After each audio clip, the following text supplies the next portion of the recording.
All right, so get this. Today, we are going to dive deep into sustainable fashion, but not the typical recycled cotton T-shirts. This is different. We're talking banana fiber shoes. Yeah, banana fiber shoes. And not just any banana fiber shoes. Uh-oh. What's the Guess brand, XPacoa Eco, they're really unique. They're the only resilient brand that is actually developing their own raw material, like from the ground up. Okay, hold on. From the ground up, like they're growing their own bananas. Basically, it starts on a banana plantations, and they control the whole process all the way to the shoes you see online. Okay, I have so many questions. But first, why is that a big deal? Developing their own banana fiber. I mean, it sounds cool and all, but yeah. I don't get what's so special about it. Well, think about it. Like, the normal supply chain for, fashion. Oh, yeah. Materials are sourced from everywhere. And a lot of times it comes with, questionable labor practices, a huge environmental footprint. Right. So XPacoa Eco, by controlling the entire process, they can make sure that the sourcing is ethical. They're minimizing waste and creating a truly transparent and sustainable product. Okay, that makes a lot of sense. So they're cutting out all the middlemen and kind of like closing the loop on the whole production cycle. Yeah, exactly. But speaking of cycles, they also mentioned this cradle-to-cradle philosophy. Can you tell me a little bit more about that? What does that actually mean? So cradle to cradle is really interesting. It's basically designing products with the entire life cycle in mind. So instead of just ending up in a landfill, every part of the shoe with XPacoa Eco, it's either biodegradable or can be completely recycled to make something new. Wait, even the soles of the shoes? Yeah. I mean, those are usually like rubber or plastic or whatever, right? Yeah, but XPacoa Eco uses recycled rubber and cork for their soles, which can, biodegrade or be repurposed at the end of their life. So it's like they're really thinking about the entire lifespan of that shoe from the moment it's, a banana tree to even after it's not wearable anymore. Exactly. I mean, this is really impressive. It's way more than just slapping on a green label on something, which a lot of companies do. Greenwashing. They're really thinking through every step of the process. Yeah, it's the real deal. But how did this even come about, the whole banana fiber shoe idea? Well, that's where the founder, Fabiana Bertoldi, comes in.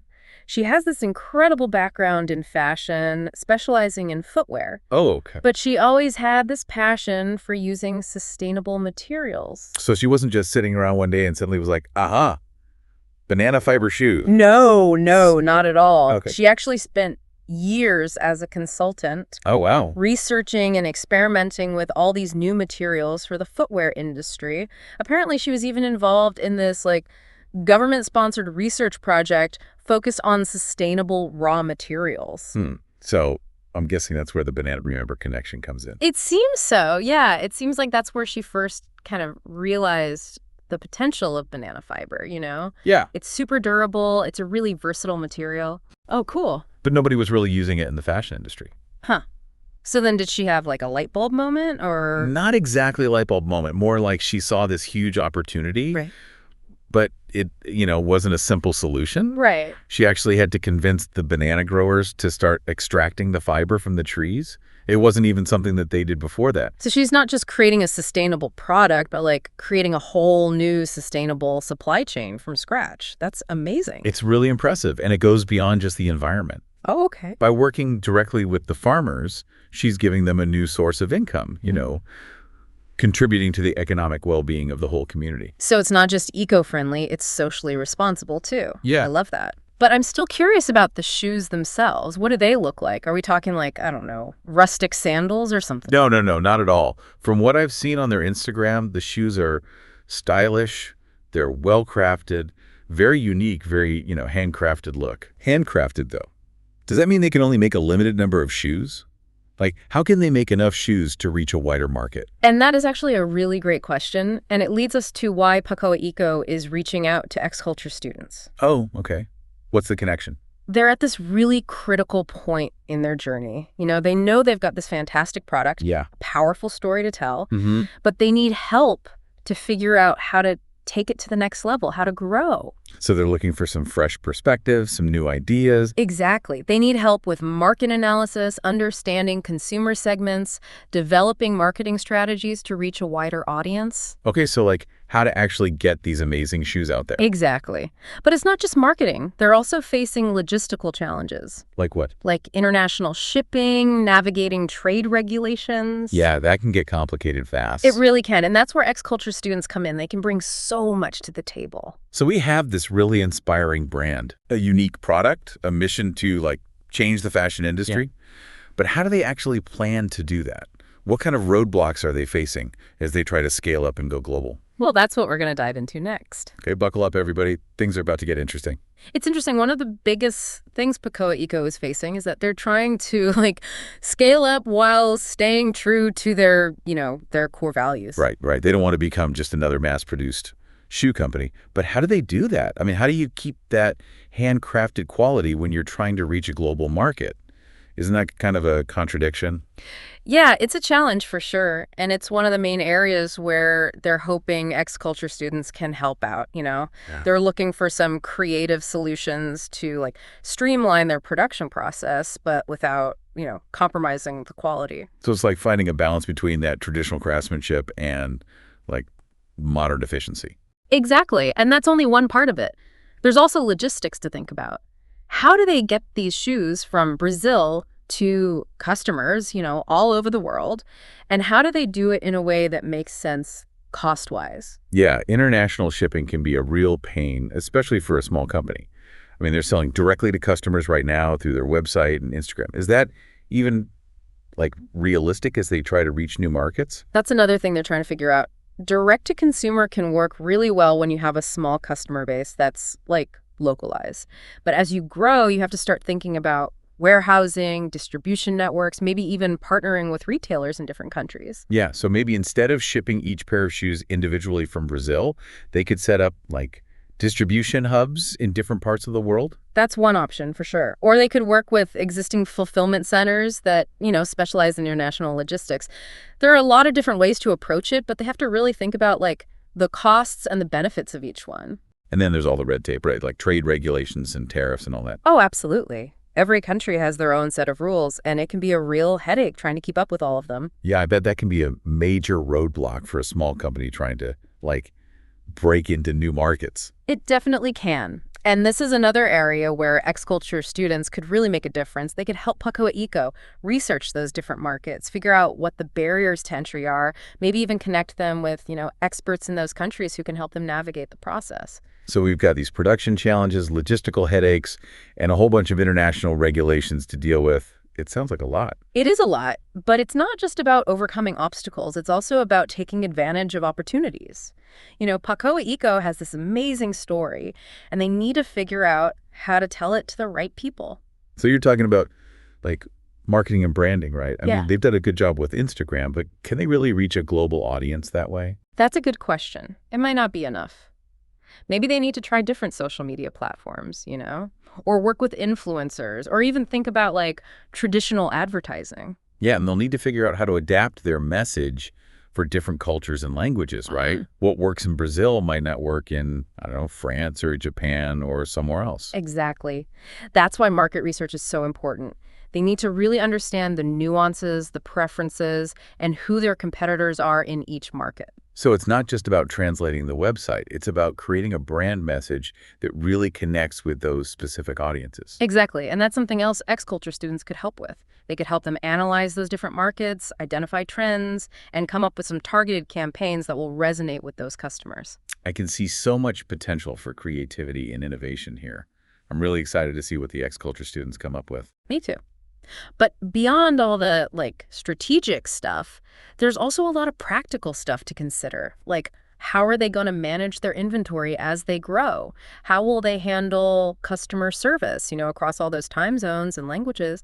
And how are they going to grow their team to handle the increasing demand?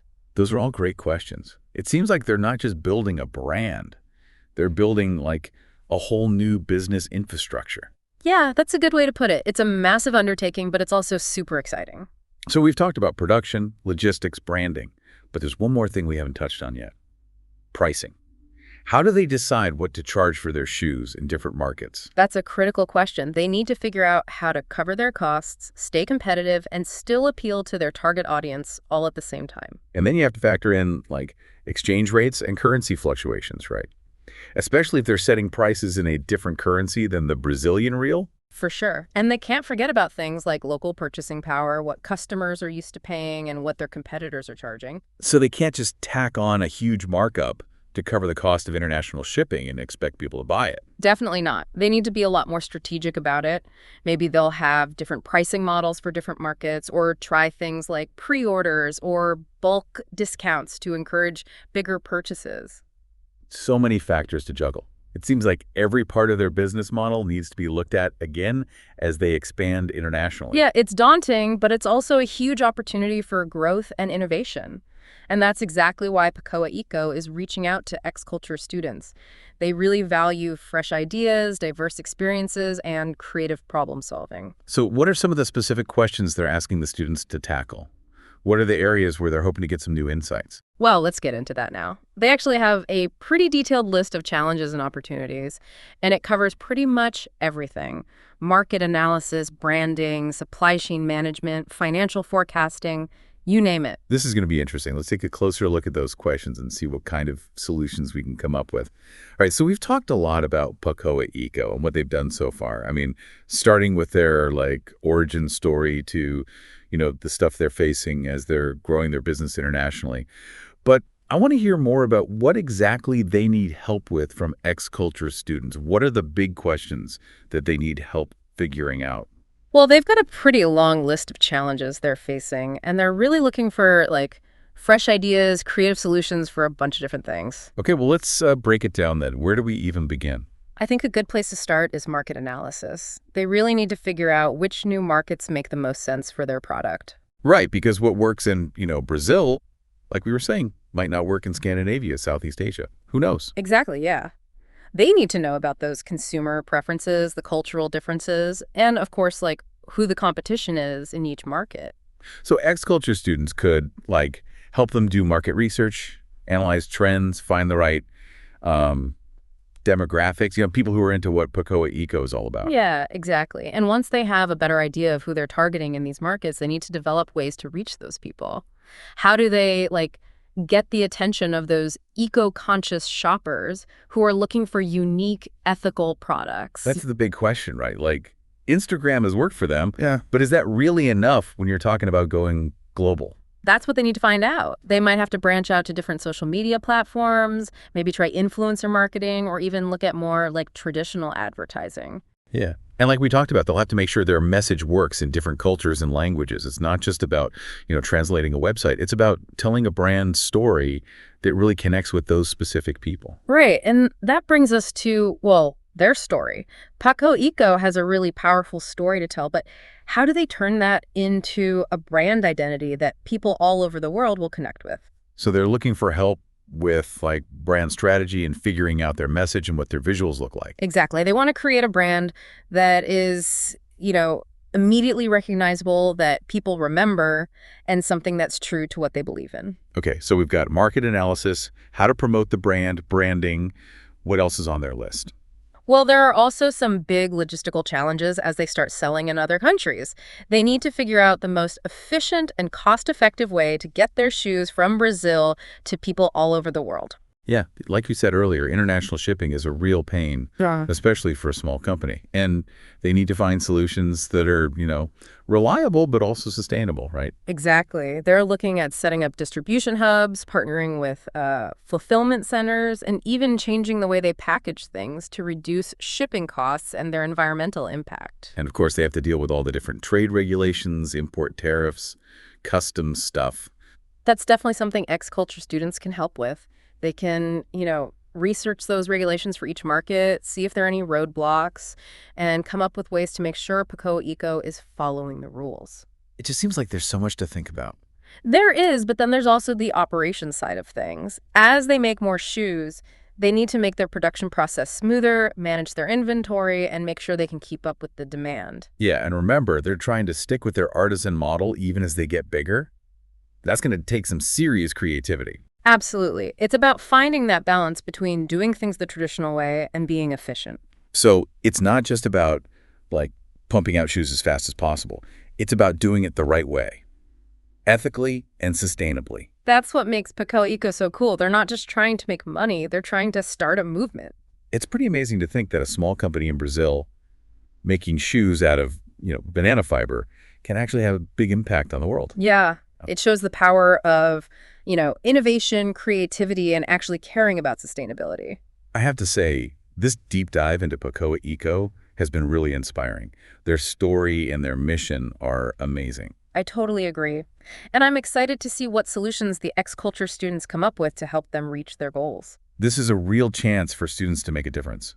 Not just for a company, but for the planet as a whole. Exactly. It's a chance to be a part of something really meaningful and something that could actually change things for the better. So for any X-Culture students listening, if this sounds interesting, you should definitely reach out to Pacoa Eco and share your ideas. You could be a part of something really special. And for everyone else, if you've been interested in what you've heard about Pacoa Eco, go check out their website, see their shoes. They're pretty cool. You might just find yourself stepping into the future of sustainable fashion. Until next time, keep exploring, keep asking questions, and keep diving deep.